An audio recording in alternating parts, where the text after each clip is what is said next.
Y vamos hoy día solamente a ver los versículos 3 al 5, solo el día 1 de la creación, ¿ok? El primer día de la creación. Hoy día lo vamos a ver.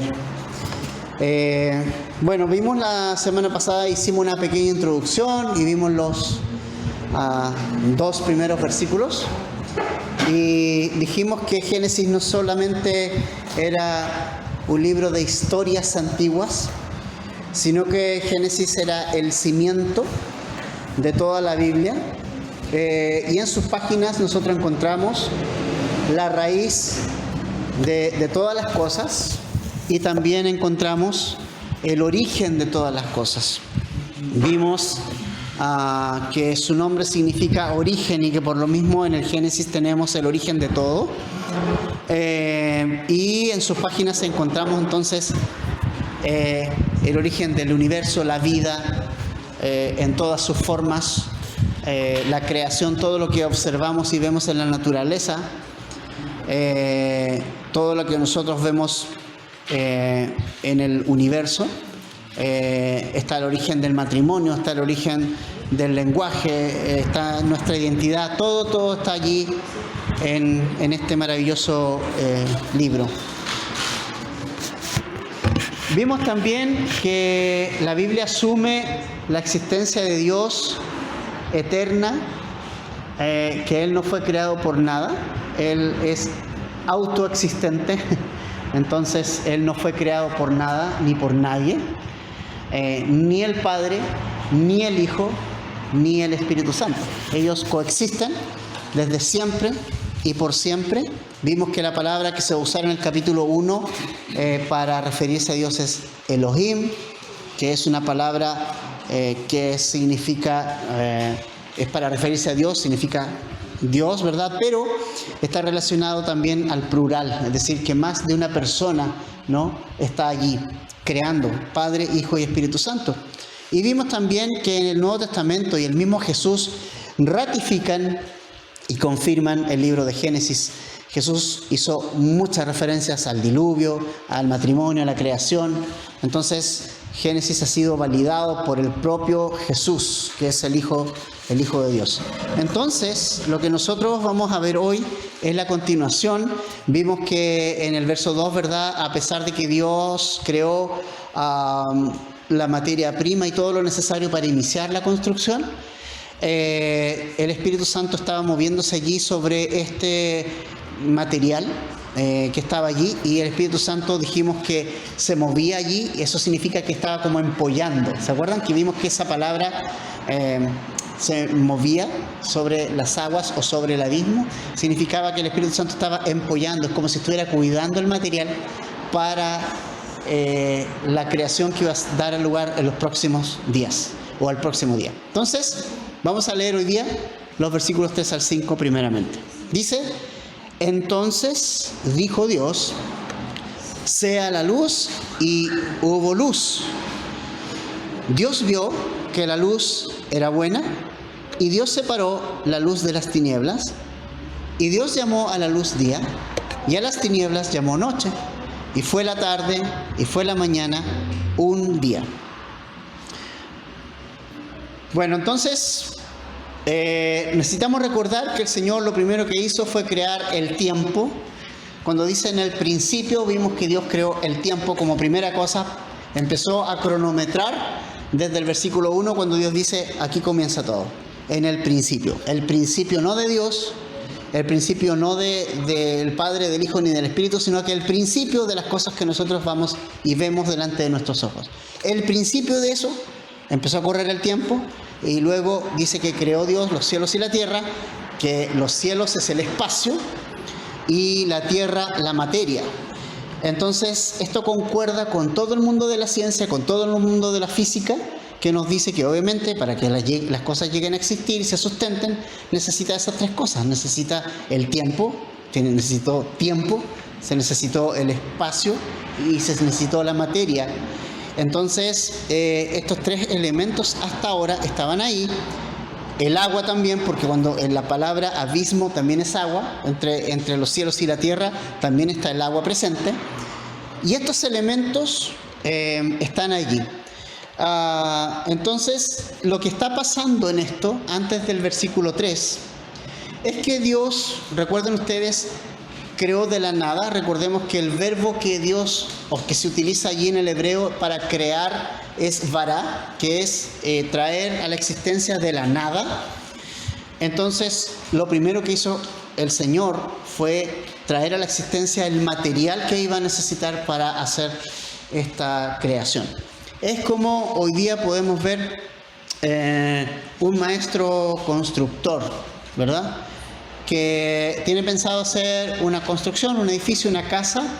Entonces lo primero que él tiene que hacer, obviamente, hacer un cálculo de material, pero lo primero que tiene que disponer es de material. O sea, él no puede hacer una casa si no hay un material. Ahora, la gran diferencia de Dios es que Dios no fue a comprar material, sino que Él elaboró el material. La materia prima, el Señor mismo la puso. O sea, no es que fue a buscarla a algún lugar, Él la hizo aparecer.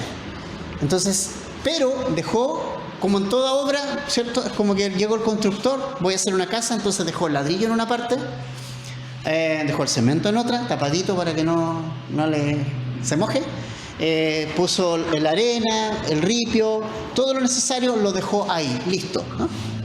Pero obviamente todavía no podemos decir que eso es una casa, eso es el material. Eso pasó en los primeros 2 versículos. Dios creó de la nada el material que iba a utilizar para realizar todo lo demás. Y cuando vimos nosotros que la tierra estaba desordenada y vacía, vimos bien estrictamente el hebreo, porque uno puede llegar a pensar cómo Dios puede crear algo desordenado. No estaba desordenado. La palabra que se emplea ahí es que simplemente estaba deshabitado y la construcción no había tenido lugar. O sea, en el fondo llegó el constructor, puso los materiales, pero necesitaba construir, obvio. Pero mientras el constructor tiene los materiales ahí, el constructor no se va a descansar. O sea, el constructor piensa, ¿por dónde voy a partir? ¿Qué voy a hacer? ¿Cómo lo voy a ordenar? Tiene todo calculado. Entonces, de la misma forma, el Espíritu Santo se movía sobre este material. Se movía sobre él, es decir, Dios no estaba inactivo nunca. Siempre el Espíritu estuvo activo en todo tiempo y en todo momento.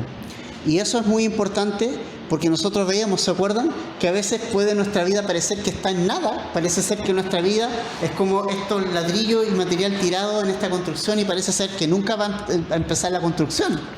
Pero siempre el Espíritu Santo está ahí, moviéndose, haciendo algo en nuestra vida, aunque a veces parece que no pasa nada. Pero el Espíritu Santo se está moviendo para que en algún momento nuestra vida se vaya edificando, para que en algún momento se empiece a ver los resultados de los avances de la construcción. Entonces, es importante que no menospreciemos esos tiempos en que parece ser que el Espíritu Santo no hace nada, cuando en realidad sí se está moviendo. Están los materiales, pero el Espíritu Santo sí se está moviendo, sí está haciendo algo. Nosotros tendremos a pensar de que no hay nada, no veo nada, parece que está todo desordenado y vacío, pero realmente el Espíritu Santo se sigue moviendo. Dios no necesita descansar y no descansa. Cuando nosotros vamos a ver más adelante el tema de del descanso supuesto de Dios, ¿no? Unicen. La verdad es que Dios no necesita descansar.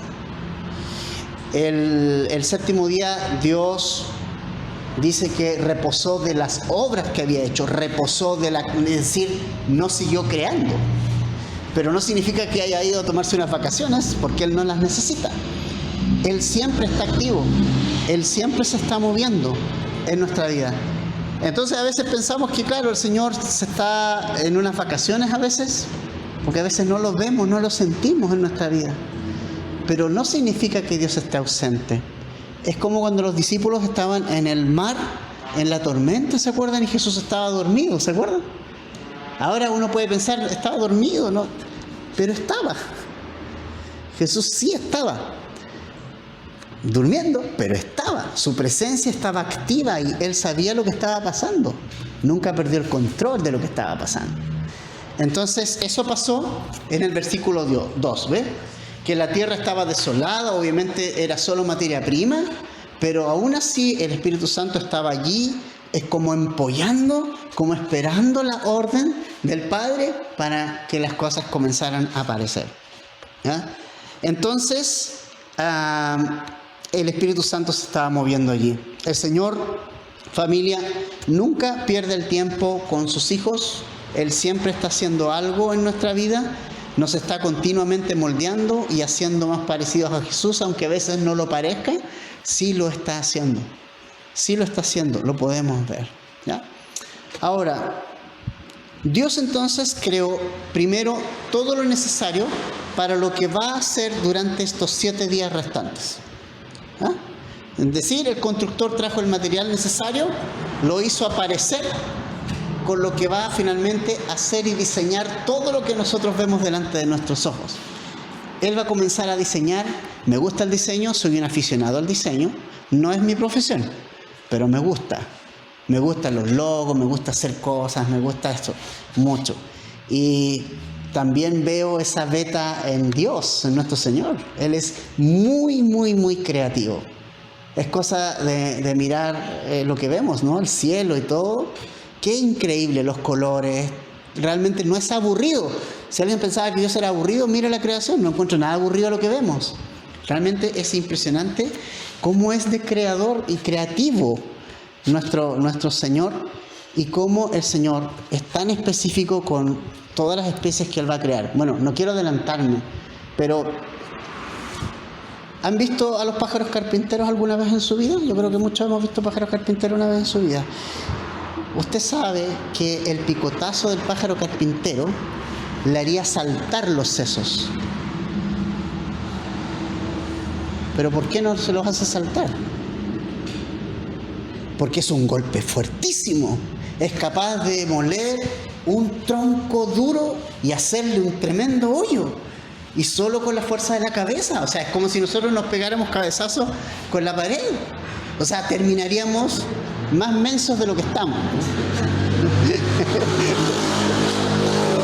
Imagínate lo que pasaría. Él tiene un mecanismo. Dios le cree. Por eso digo yo, ¿cómo es posible que gente no pueda creer que Dios ha creado cada especie con sus propias cualidades?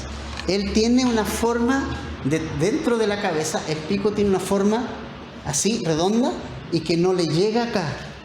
Y es tan firme que soporta esos golpes, que lo hace imposible le hace imposible que pueda morir, o siquiera su pequeña cabeza quebrarse o algo por el estilo. Tiene una forma dentro y tiene un huesito tan duro y fuerte que es capaz de resistir todos esos golpes sin dañarse absolutamente nada. Solo lo tiene él, la especie. ¿Entiendes? Entonces yo veo la creación y cada vez me asombra más la belleza de la creación, y obviamente el diseñador que está detrás, el gran diseñador que está detrás. ¿Cuánto vale un cuadro de Picasso hoy en día, no? Muchísimo. Y cuando uno ve un cuadro de Picasso, uno nunca dice, mira, este cuadro salió por casualidad. Habían unos tarros de pintura y alguien tiró la pintura, apareció este cuadro. No, tiene un diseñador, alguien que creó, que ideó ese cuadro. Entonces nosotros vemos esto y dice Romanos que Dios, ¿se acuerdan cuando lo vimos? Se reveló al mundo a través de su creación. Y le dice, miren la creación, miren todos los detalles. ¿Cómo no va a ver Dios? ¿Cómo no va a ver alguien? ¿No? Entonces, es muy importante eso. Entonces Dios tiene todo el material ya hecho para los próximos 7 días. Y lo primero que vemos entonces en el verso 3, después de este reposo del Espíritu Santo ahí moviéndose en todo el material, entonces vemos el primer registro de Dios hablando. En los primeros 2 versículos Dios no habló. ¿Se dieron cuenta de ese detalle? Simplemente dice que creó. Nada más. Creó. Es todo. ¿Cómo lo hizo? No sale especificado cómo lo hizo, pero de lo que sabemos que hizo aparecer de la nada la materia prima. Ahora, cuando ya tiene materia prima, empieza a hablar sobre ella. Empieza a hablar y a dar órdenes a ella. Entonces ahora recién en el verso 3 empieza Dios habla y llama a la existencia a la luz. Es lo primero que crea a partir de lo que está ahí. Él dice, sea la luz. Lo primero que hace es dar la luz necesaria, la energía necesaria para toda la creación que viene. Familia, la luz es vital. Vital. La vida es insostenible sin la luz. Es súper importante. Y es lo primero que el Señor llama a la existencia a partir de sus materiales. Y es interesante notar que Dios no usó de sus manos en este proceso, sino que usó su voz en este proceso. No usó herramientas, no usó procesos físicos en la creación de aquí en adelante, solo usa su voz. Simplemente dice, sea la luz, y la luz inmediatamente fue. En el hebreo, esa frase es un mandato muy corto y contundente. En el hebreo es Yei Or, muy simple, que significa luz sea. Dos palabras, luz sea, y listo. A la orden, su palabra, la luz aparece. ¿Se acuerdan cuando estaban los discípulos en la tormenta? Estaban todos muertos del miedo allí. ¿Qué dijo Jesús a los vientos? Stop. Calma. ¿Qué hizo el viento? Se calmó. Es la palabra de Dios. Es la palabra de Cristo. Lázaro, ven fuera. Y salió Lázaro. Dijo Lázaro. Si solo hubiera dicho ven fuera, sale el cementerio completo. Pero fue específico. Lázaro, ven fuera. ¿Me fija? Entonces, familia, esto nos muestra que la palabra de Dios tiene el poder creativo y la autoridad absoluta sobre la materia que Dios había traído de la nada. Él tiene la autoridad absoluta sobre su creación. Él puede hacer con su creación lo que a Él le plazca hacer. Él sostiene el mundo en sus manos. Por Él vemos salir el sol todas las mañanas. Va a llegar un momento en que eso va a cambiar. El Señor va a meter mano otra vez ahí. Hay momentos en la historia que el Señor ha puesto su mano en esto. Como por ejemplo cuando cubrió la tierra de Egipto con tinieblas. El sol no se veía. Y los egipcios, que veneraban al dios Ra, el dios del sol, ¿qué pasó con nuestro Dios? ¿Verdad? Paréntesis, por si no sabían, cada una de las plagas que llegó a Egipto, eran dioses egipcios. Las plagas, ellos veneraban, todos esos dioses eran dioses para ellos.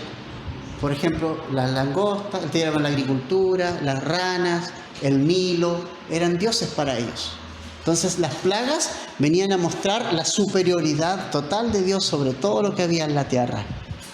El Nilo se convirtió en sangre, las ranas vinieron sobre ellos, ¿se fijan? El sol era su Dios y le mandó tinieblas, o sea, le dijo a los egipcios, hey, estimados egipcios, yo estoy sobre todo. Entonces, Dios con su palabra trae la luz a la existencia. Ahora, la luz es lo primero que llega a ordenar la materia prima.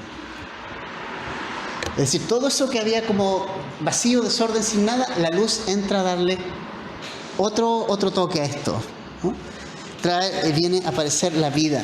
Y ¿sabes qué? De la misma forma, familia, nosotros, antes de conocer al Señor, éramos simplemente ese material, esa materia prima que estaba ahí tirada, que no parecía tener ninguna forma, los ladrillos por aquí, los clavos por allá, sin ninguna forma. Intentábamos reconstruir nosotros. Nosotros intentábamos construir nuestras vidas, edificarlas a nuestra forma. Por supuesto, no quedamos bien construyendo nuestras propias vidas. Pero la luz vino a nuestra vida y la luz trajo orden a nuestra vida. Entonces, hay algo que el Señor nos está intentando enseñar en cada detalle de la creación y que va a marcar una enseñanza para toda la Biblia. Vamos a ir viendo eso. Primero, que es su palabra la que corta el vacío y el desorden que puede haber en una vida. Su palabra es la que trae acción y trae orden a la vida de la persona. Dios, su luz, es la que trae resplandor a la vida nuestra. Antes de conocer a Jesús estábamos en completa oscuridad. Y esto me lleva a lo que el apóstol Pablo le escribe a los Corintios. En 2 de Corintios, capítulo 4, versículos 3 al 6, Pablo le dice algo a los Corintios allí, relacionado a esto. Dice, 2 de Corintios 4, 3 al 6. Dice, y si todavía nuestro evangelio está velado, para los que se pierden está velado, en los cuales el Dios de este mundo ha cegado el entendimiento de los incrédulos, para que no vean el resplandor del evangelio de la gloria de Cristo, que es la imagen de Dios. Porque no nos predicamos a nosotros mismos, sino a Cristo Jesús como Señor, y a nosotros como siervos de ustedes por amor de Jesús. Pues Dios, que dijo de las tinieblas resplandecerá la luz, es el que ha resplandecido en nuestros corazones para la iluminación del conocimiento de la gloria de Dios en el rostro de Cristo. O sea, un día la luz llegó a nosotros por el mensaje de la palabra de Dios. Tal como la luz llegó acá, estaba el material, pero la luz vino a traer orden. La luz vino a dar esperanza a que va a haber una creación ordenada. Entonces, tal como la luz llegó y comenzó a ordenar todo, cuando la luz de Cristo llegó a nosotros, también comenzó a ordenar nuestra vida, a ordenarla. Todos tenemos esa bodega de cachureos en la casa que metemos cosas y mejor no queremos ni ver el desorden que hay ahí, y normalmente, no sé por qué razón, siempre la ampolleta está quemada. Y metemos todos los cachureos ahí. Mejor ni nada, cualquier cosa que nos sobre, la metemos ahí. Ni siquiera nos damos el tiempo de ordenarla, sino que metémonos. Todos tenemos ese lugarcito en la casa que no queremos que nadie vea. Y lo tenemos ahí escondido. Simplemente metemos cosas allí. No sé por qué pasa eso. Pero bueno, ¿qué pasa cuando enciendo la luz de esa bodega? ¿Qué pasa cuando yo logro poner una ampolleta y enciendo la luz de ese lugar? Recién me doy cuenta de todo el desorden que hay. Tomo conciencia de todo el desorden que hay adentro. Tomo conciencia y empiezo a mirar telarañas por aquí, telarañas por allá, hasta nidos de ratón por acá, y que es necesario limpiar, ¿entiendes? Ya estoy consciente de qué cosas tengo que limpiar, qué cosas no me sirven, y tengo que botar lo que no me sirve para ordenar ese lugar. La verdad es que eso sucede cuando la luz de Cristo, cuando la luz del Señor viene a mi vida. Su luz alumbra mi vida y me muestra que estoy desordenado, que mi vida es desordenada y que necesito ordenar mi vida. Pero el primer paso es que la luz de Cristo alumbre mi corazón. Cuando yo le dije, Jesús, me entrego a ti, te recibo en mi corazón, ahí la luz se encendió. Obviamente hay harto que ordenar. Pero el Señor lo único que me pide, Él no me pide ordenar. Él me pide la llave. Él me pide la autoridad para que Él haga el orden. Ni siquiera quiere que yo ordene. Él quiere Él ordenar mi bodega. Solamente quiere que le dé permiso a entrar en la bodega para ordenar. Nosotros no podemos ordenar, pero la luz de Cristo sí. Entonces, Jesús, familia, es la luz que alumbra nuestra vida y la expone. Y Él quiere traer orden a nuestra vida. En Juan 8:12, Jesús dijo: yo soy la luz del mundo. El que me sigue no andará en tinieblas, sino que tendrá la luz de la vida. ¿Queremos ordenar nuestra vida? Entonces, sigamos a Jesús. Ahora, volviendo a nuestro pasaje, Dios habló, la luz fue, Dios habla, y cuando yo recibo su palabra, la luz llega. Importante, ¿no? Ahora, también es importante un detalle. La palabra de Dios es la poderosa. Y la palabra de Dios se cree por fe. La palabra de Dios y las promesas de Dios son efectivas en nosotros por medio de la fe. No por imaginación, ni declaración. Viene por fe. Cuando yo pongo mi fe en lo que Dios ha dicho, las cosas a mi vida viene la luz. Se ilumina mi vida. Y no puedo mal utilizar la palabra de Dios para declarar cosas para mí.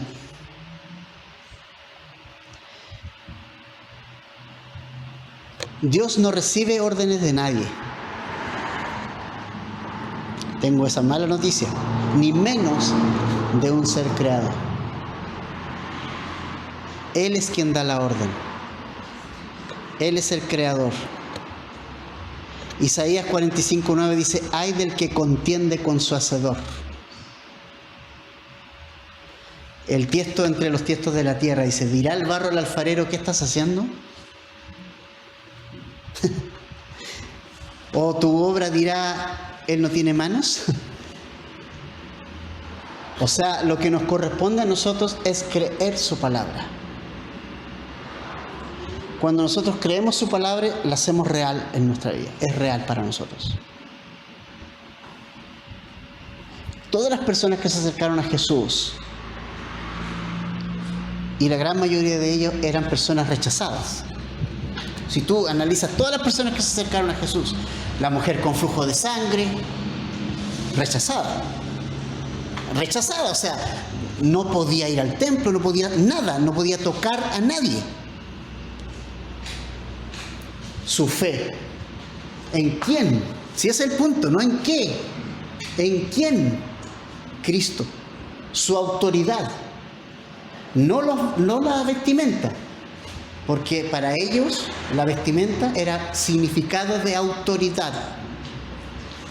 Entonces ella creía y tenía fe en la autoridad de Jesús.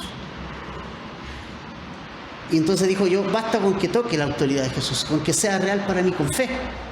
Con fe. Él no fue y dijo: yo declaro sanidad. Ella creyó.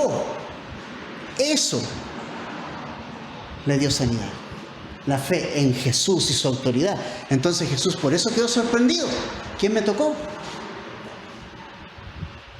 Y sacó, por ejemplo, a esta mujer. Y dijo: ahí está ella. Tu fe en mí te ha sanado. Te ha salvado. Es eso. Nosotros no somos Dios para andar haciendo y creando realidades con las palabras. Dios es el que habla y nosotros simplemente escuchamos y creemos. Y eso es algo que nosotros debemos de aprender. Hay gente que tiene más fe en lo que dice que en lo que la palabra de Dios dice. Esa gente que dice yo declaro, está diciendo tengo fe en lo que yo estoy diciendo. En mí. La Biblia nunca nos enseña eso. Yo creo lo que Dios dice. Y lo que activa lo que Dios dice como una verdad para mí es la fe que yo tengo en el autor de la Escritura. Los discípulos, después de que el Espíritu Santo vino, cambiaron totalmente. Ellos sí pusieron su fe en Cristo. Creyeron todo lo que Jesús les dijo. Y eso marcó una diferencia en sus vidas. Enormemente. Ahora, volviendo a nuestro pasaje. El verso 4 nos dice que cuando Dios creó la luz, Él vio que la luz era buena. Antes de avanzar, el Creador valida su obra, ¿verdad? Dice, está bien. Esto está bien hecho, ¿ya? Es bueno. Esa palabra buena es tov en el hebreo, que es y significa que lo que Él hizo al traer la luz como creación, es que la luz está cumpliendo y va a cumplir su propósito, para lo cual fue creada. Refleja el carácter de Cristo también. Ahora, viene una separación que es necesaria. Dios separa la luz de las tinieblas. ¿Eh? Dios separa las dos cosas. Y eso es interesante porque quiero hacer una pausa para mencionar algo con respecto a esto, porque todo lo que Dios está haciendo aquí ordenadamente está sentando bases para todo lo que viene. Dios está separando la luz de las tinieblas, no las mezcla, establece límites claros entre las dos cosas. Entonces, al separar la luz de las tinieblas, Dios nos está enseñando un principio que va a estar presente en toda la Biblia. Esto no es una cosa que Dios hace al azar. Él pone límites claros entre luz y aquí empieza la oscuridad. Luz es una cosa, oscuridad es otra cosa. Son dos cosas diferentes. Y Dios las divide. Dios hace la diferencia entre esas dos cosas. Entonces, ¿qué principios nos está enseñando Dios con esta separación? Varios. El primero de ellos, que Él es luz y que no hay tinieblas en Él. Primera de Juan 1:5. Primera de Juan 1:5 dice que Dios es luz y en Él no hay tinieblas. Muy importante. Esto no quiere decir que la luz sea Dios. Ojo con eso. Dios creó la luz. La luz no puede ser Dios. Dios es amor, pero el amor no es Dios. ¿Entiende eso? Porque hay gente que dice, no, si Dios es una energía. No, no es energía. Es una persona. Dios es luz, pero la luz no es Dios. ¿Qué quiere decir? Quiere decir que cuando vemos la luz aquí, debemos pensar en la naturaleza de Dios, que Él ilumina, y que Jesucristo, como dijo en Juan 8:12, también Él es la luz del mundo. Es un principio, que Dios es luz, y Él separa la luz de las tinieblas, entonces Él es luz, y en Él no hay tinieblas. Lo segundo que enseña Dios a través de esto, es que también la palabra de Dios es luz. Salmo 119, 105, muchos se lo saben de memoria. Lámpara es a mis pies tu palabra y lumbrera a mi camino. O sea, la palabra de Dios es luz, no es oscuridad. Nos enseña también que el pueblo de Dios es luz, ¿no? Mateo 5, 14, 16. Ustedes son la luz del mundo. Y nos dice que nosotros no podemos ocultar la luz. Tenemos que alumbrar, ponerlo así en un lugar visible, para que el mundo nos vea y vea la luz de Cristo. Y debe brillar nuestra luz delante de las personas para que nosotros, la gente vea nuestro actuar y diga, ahí está Jesús. Allí está Jesús. También Efesios 5:8 nos dice que antes nosotros éramos de las tinieblas, pero ahora somos de luz. Y por lo tanto tenemos que andar como hijos de luz. ¿Qué pasa con la oscuridad? No tiene nada que ver con la luz. Ahora, fíjense ustedes que hay algo aquí. La oscuridad no es otra cosa sino ausencia de luz. Muy importante eso. Porque muchos dicen entonces, Dios creó el mal. No. El mal es la ausencia de Dios. Dios no pudo crear y ni puede crear nada malo. No va con su naturaleza. O sea, Dios puede hacer lo que sea, pero no va a hacer nada en contra de su naturaleza. Nunca va a crear algo malo. El mal no viene de Dios, sino de su ausencia. Y eso es muy importante, ¿ya?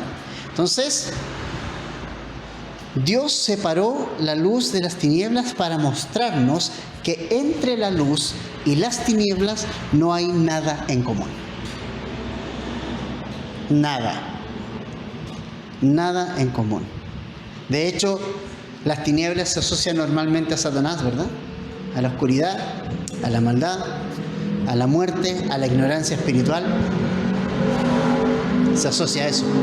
Entonces, este es un principio, familia, que va a regir en toda la Biblia. Es que entre la luz y las tinieblas hay diferencia. Y eso lo empieza a marcar Dios desde el día 1. Nos está diciendo, hay luz. Y es diferente a las tinieblas. Es diferente a la oscuridad. La luz y la oscuridad han sido separadas. Hay un límite entre ellas.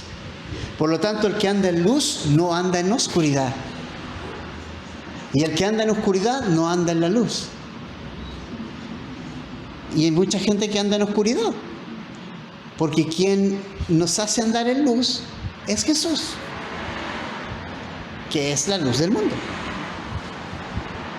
Y que vino, como Juan lo dice, Jesucristo era la luz de los hombres. Pero los hombres amaron más la oscuridad que la luz.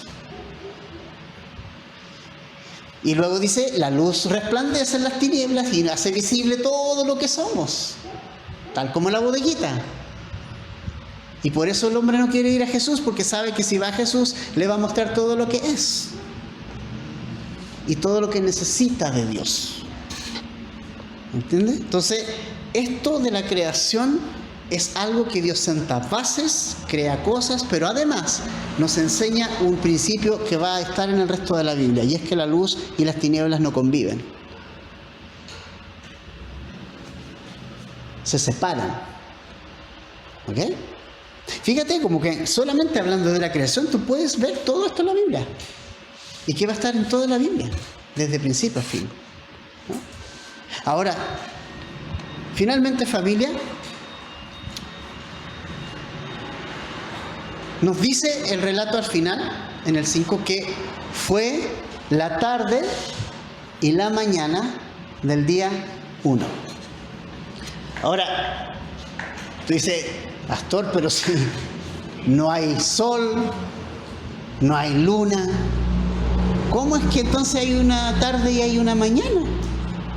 Si no hay sol, ni hay luna. Bueno, es muy interesante esto, pero los días y la noche no lo determinan el sol y la luna, lo determinan la luz y la oscuridad. estos son astros creados, el Sol y la Luna, el día 4 de la creación. Y el Sol y la Luna fueron creados para separación visible para nosotros.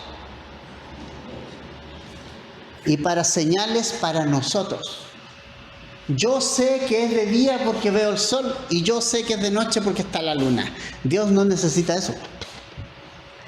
De hecho, la luz, para que ustedes sepan, tenía una imagen y se me olvidó ponerla en la diapo. Ustedes saben que la luz, nosotros vemos un rango muy poquito de lo que es la luz. La luz no es lo que vemos aquí nosotros. O sea, aquí hay rayos ultravioleta que no vemos, los rayos gamma, rayos X, las ondas, no las vemos, es luz, igual es luz, pero no las vemos. Entonces, claro, para nosotros, ¿y cuándo es el día y cuándo es la noche? Necesitamos el sol y la luna, pero Dios no lo necesita, porque para Dios el día y la noche la marcaba la luz y la oscuridad. Ahora, si se fija bien, el día de Dios parte en la tarde y termina en la mañana. Fue la tarde y la mañana del día 1, ¿no? Interesante. Ahora, la gran pregunta, ¿ese día es el día como lo conocemos hoy? Hay muchos que dicen que no, hay muchos que dicen que sí. Los que dicen que no, no se van a ir al infierno ni los vamos a condenar. Hay unos que creen que son eras, ¿no? Temporadas de años, qué sé yo. Mi convicción personal es que son días como los que nosotros conocemos hoy. Porque la evidencia de la Tierra es joven. Y creo que estamos hablando de días de 24 horas específicos como nosotros los vivimos hoy, mañana y tarde. Personalmente es mi convicción. ¿Por qué? Porque cuando Moisés le habla o el Señor le habla a Moisés y le instruye en Éxodo 20, le da la ley, los 10 mandamientos y todo, en Éxodo 20, 8 al 11 le instruye sobre el trabajo y el reposo. 6 días trabajarás y el séptimo vas a descansar, porque el Señor hizo el día en 6 días. No le dice, yo hice hice la creación, la formé en 6 eras, dicen días. Literales. 6 días. Entonces no hay razón para creer que un día de estos sean millones de años. O una día era, como muchas veces lo mencionan. Es un día. Es un día. 24 horas. Éxodo 20, 8 al 11. Dios recuerda a Moisés que él creó el día en 6. Hizo toda la creación en 6 días. Y que el séptimo reposó de esas obras que él había hecho, ¿no? Y así entonces termina el primer día. Ahora, ¿qué podemos concluir de esto? Bueno, que nosotros como pueblo de Dios no fuimos llamados a caminar en la oscuridad, sino a caminar en la luz. O sea, hay una realidad que nosotros no podemos ignorar. Es que si la luz de Dios ha encendido o ha sido encendida en nuestra vida, las propuestas del mundo, las propuestas que nos puede hacer la oscuridad, pierden su brillo cuando nosotros estamos en la luz de Cristo. La luz de Cristo hace que todo lo que el mundo nos presenta se vea opaco, porque la luz de Cristo ha encendido nuestro corazón. Entonces, alguien que ha conocido la luz de Cristo no necesita que nadie venga y le ponga normas, porque la luz de Cristo es tan brillante para nosotros que todas las cosas del mundo pierden su brillo. ¿Eso me pasó? Todo lo que hacía antes de venir a Cristo perdió el brillo que tenía para mí, porque alguien más brillante entró en mi corazón. Porque la luz verdadera entró a mi corazón y me hizo ver que aquellas cosas que iluminaban antes para mí no tenían brillo, eran como las luces de Navidad que apenas alumbran. Pero la luz de Cristo es un faro que llegó a iluminar mi corazón. Entonces, ¿para qué buscar luces opacas que no brillan? Segundo, la luz y las tinieblas no negocian, no se mezclan y mucho menos conviven. O sea, ¿hay algo de común entre la claridad y la oscuridad? Nada. Es lo que Pablo le dice a los corintios también. No hay comunión de Belial con Cristo. No hay comunión entre la luz y las tinieblas. No hay comunión.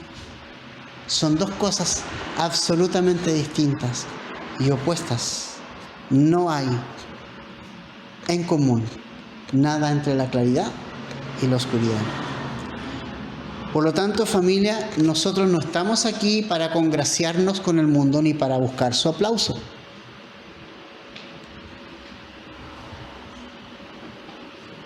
Estamos aquí como hijos de Dios para mostrar la luz. Somos los que tenemos que alumbrar en todos los espacios donde nosotros estemos. Hay gente que dice,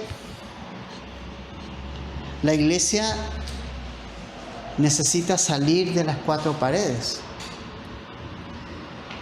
Esa afirmación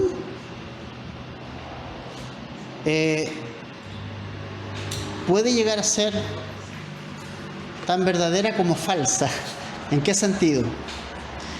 Si se refiere que la iglesia tiene que salir de las cuatro paredes a los eventos, no estamos hablando de lo mismo, porque la iglesia sí sale de las cuatro paredes. Porque usted va a salir de aquí y va a ir a su casa. En su casa va a estar su familia. Y Jesús lo ha puesto allí para hacer luz. Después mañana va a ir a su trabajo. Y el Señor lo puso ahí para hacer luz. Después va a probablemente ir a comprar y va a interactuar con el casero que siempre le vende la verdura o el pancito, y va a volver a conversar con gente, y el Señor y va a volver y todo eso es fuera de las paredes de la iglesia. Entonces la iglesia sí sale fuera de las paredes toda la semana. La gran pregunta que tenemos que hacernos es si estamos siendo la luz en esos espacios donde nosotros estamos. Es ahí donde se ve mi relación con el Señor. Así como Dios separó la luz de las tinieblas, Dios me separó a mí de las tinieblas. Me apartó para Él. Soy de su propiedad. Él me compró a precio de sangre. Él me compró. Pagó todo el precio por mí, completo. ¿Quién me hubiera comprado? Yo siempre digo, ¿quién me hubiera comprado? Sabiendo todo lo que soy. Pero Cristo me compró. Y me adquirió. Y dijo, tú eres mío. Yo te he sacado de las tinieblas, ahora estás en la luz. Y no hay un punto de encuentro entre el reino que estoy habitando hoy y la oscuridad que dejé atrás. No hay ninguna convergencia ni punto de encuentro entre las dos cosas. Tal como Dios separó la luz de las tinieblas, Él nos ha separado para caminar en la luz. Y ojo, la luz en las tinieblas resplandece. Es decir, vamos al trabajo, vamos a nuestros familiares que no conocen al Señor, compartimos con ellos, no te aísles, porque no es la idea, porque la luz debe alumbrar en esos espacios. Allí debe alumbrar la luz. No creo en un cristianismo encerrado. No creo en un cristianismo encerrado en conventos. No salgo a ninguna parte porque me estoy santificando. Porque mientras más santo el Señor me hace, más quiere que vaya a la oscuridad para que alumbre allí. Entonces te das cuenta cómo un solo día de creación nos pone bases de lo que pasa en toda la Biblia. Y lo que pasa en toda la Biblia es que hay una separación en el mundo. Hay tinieblas, que es ausencia de luz, y hay luz. Dios ha creado la luz. Y donde no hay luz, hay tinieblas. Pero las tinieblas son ausencia de luz. ¿Entiendes? Y Dios separó estas cosas. Ya están los días ya. ¿Sabe quién más? Sabe día 1, día 2, día 3, día 4, día 5, día 6. Los días no están determinados por la luna y el sol, sino por la luz y la ausencia de luz. Entonces, familia, que el Señor ilumine nuestro corazón. Y bueno, Él lo ha iluminado, ¿no? La luz ya está en nosotros. Pero no la tapemos con un cajoncito, ¿ya? No te encierres. Lleva la luz de Jesús donde estás. Muéstrale a tu familia la luz de Jesús con tu vida. Y ellos te van a preguntar, ¿qué pasó contigo? Y tú vas a saber responder que no eres tú, es la luz de Jesús, que ha llegado a iluminar nuestra vida, ¿verdad? Y ha disipado todas las tinieblas. ¿Oramos, familia?